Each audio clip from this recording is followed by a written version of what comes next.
Bonjour et bienvenue aux Rencontres internationales de la francophonie de Lyon, édition 2025, consacrée au Brésil. Je vais vous laisser dans un premier temps vous présenter. Bonjour.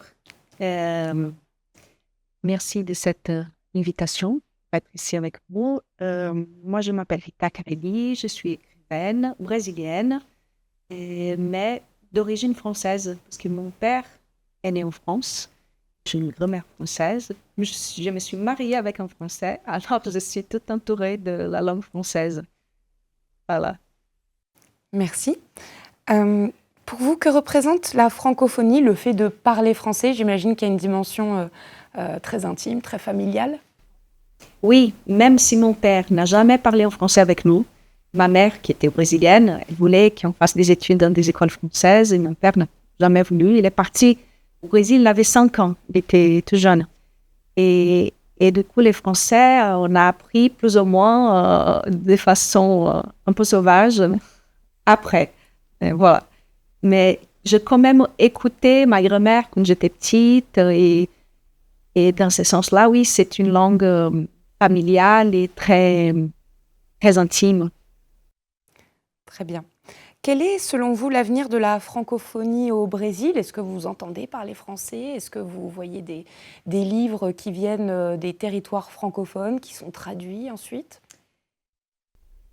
Vous savez, je pense que les Brésil et la France ont vraiment une relation d'amour. Mon histoire dit ça déjà, mais beaucoup d'autres. Il y a une admiration, il y a surtout la France. Hein, je restreins un peu la question, mais il y a vraiment un intérêt au Brésil pour les choses qui se passent en France et ça date de longtemps. Quand le Brésil était encore une colonie portugaise, la France était vraiment l'endroit des arts, de la littérature où les familles riches au Brésil envoyaient ses enfants à faire ses études. Et ça reste quelque part. Ça a changé. Maintenant, l'anglais, évidemment, c'est la langue étrangère la plus importante pour les affaires, les rapports scientifiques et tout ça. Mais les Français, je pense que quelque part, ça reste comme une langue qui symbolise pour nous la littérature, la culture, la musique. Il y a quelque chose de très admiratif sans cela. Merci beaucoup.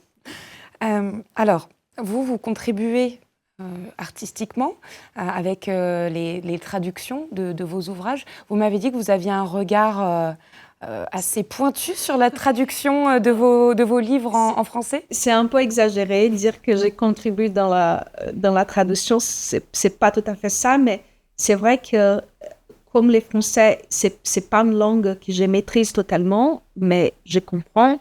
J'ai lu la traduction française. Du portugais au français.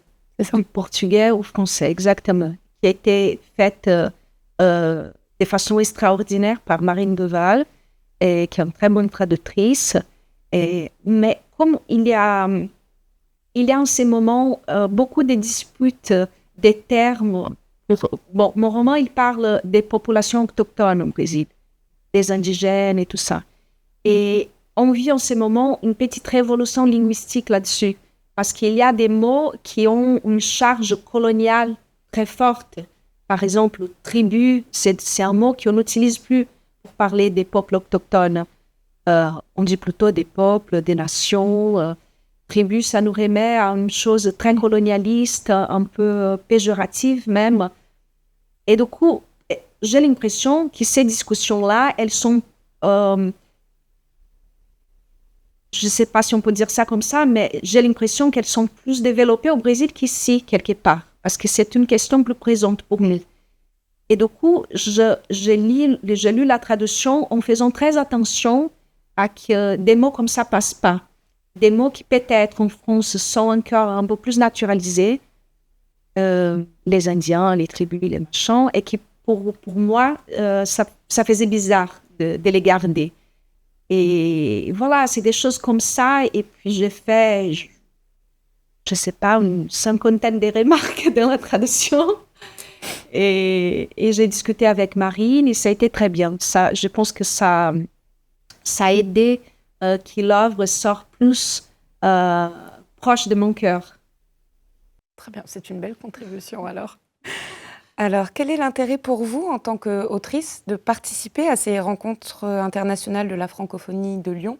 Je crois savoir que vous allez avoir un prix, si vous pouvez nous en dire un peu plus. Je suis très flattée de ces prix parce que, vous savez, l'écriture, c'est un travail très solitaire. Et quand on a l'occasion de voyager avec nos bouquins, nos bouquins, ils voyagent sans nous, mais de temps en temps, on l'accompagne et on va voir un peu ailleurs et on va rencontrer les gens qui ont lu l'ouvrage et discuter avec eux de tout ça. Et ça fait très plaisir, ça donne un autre sens à notre travail.